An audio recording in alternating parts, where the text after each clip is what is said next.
से पूछ कर कह रही है, माँ, ऑफिस से भगने का रास्ता तुझे किसने दिखाया? क्या छुपा रही है तू मुझसे? एक नौकरानी की इतनी हिम्मत कैसे हो गई कि मेरे पोते के लिए पूरे परिवार से दुश्मनी मोल ले ली? और तुम उसकी हर बात इतने ध्यान से क्यों सुनते हो? सीरियल टू जूलियट जट दी में आने वाला है एक बहुत ही धमाकेदार ट्विस्ट। आने वेल एपिसोड में आप देखेंगे कि दादी गांव की एक लड़की को घर बुला लेती है और हीर से साफ कह देती है कि वो अपने पोते नवाब की शादी अपनी मर्जी से करवाएंगी। इसके बाद दादी उस लड़की को सबके सामने लेकर आती है और कहती है कि उन्होंने नवाब के लिए लड़की पसंद कर ली है। जैसे ही उस लड़की की एंट्री होती है, हीर के होश उड़ जाते हैं। इसके बाद हीर फैसला करती है कि अब वो किसी के लिए भी सैक्रिफाइस नहीं करेगी। वो सबको सच बताने का निर्णय लेती है कि वो ही नवाब की असली पत्नी है। लेकिन जैसे ही वो सच बताने जाती है, गुलाब उसे रोक देती है और कहती है, अगर तुम चाहती हो कि हम सबको इस घर से धक्के मारकर निकाल दिया जाए, तो जाकर सबको सच बता दो। मैं तुम्हें नहीं रोकूंगी।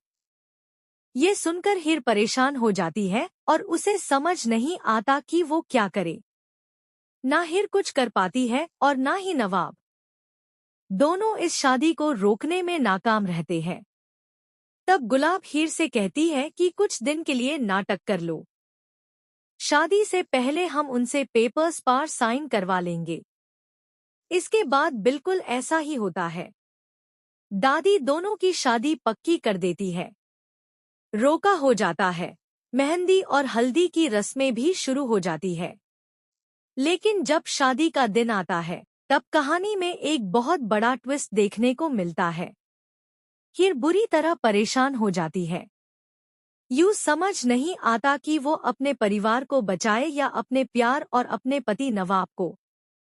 आखिरकार वो फैसला करती है कि अगर जरूरत पड़ी, तो वो खुद मंडप में बैठकर नवाब से शादी करेगी। लेकिन जिस लड़की को दादी लेकर आई होती है, वो बहुत ही चालाक निकलती है।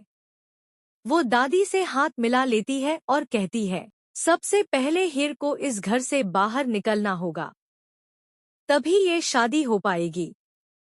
अब देखना बहुत हाई दिलचस्प होगा कि क्या हीर दुल्हन को बादल पाएगी या फिर उससे पहले ही घर से बाहर निकल दिया जाएगा। क्या सच में नवाब की शादी किसी और से हो जाएगी? आपको क्या लगता है? अपनी राय हमें कमेंट बॉक्स में जरूर बताएं। और ऐसी high latest TV serial updates के लिए हमारे चैनल को सब्सक्राइब करना ना भूलें।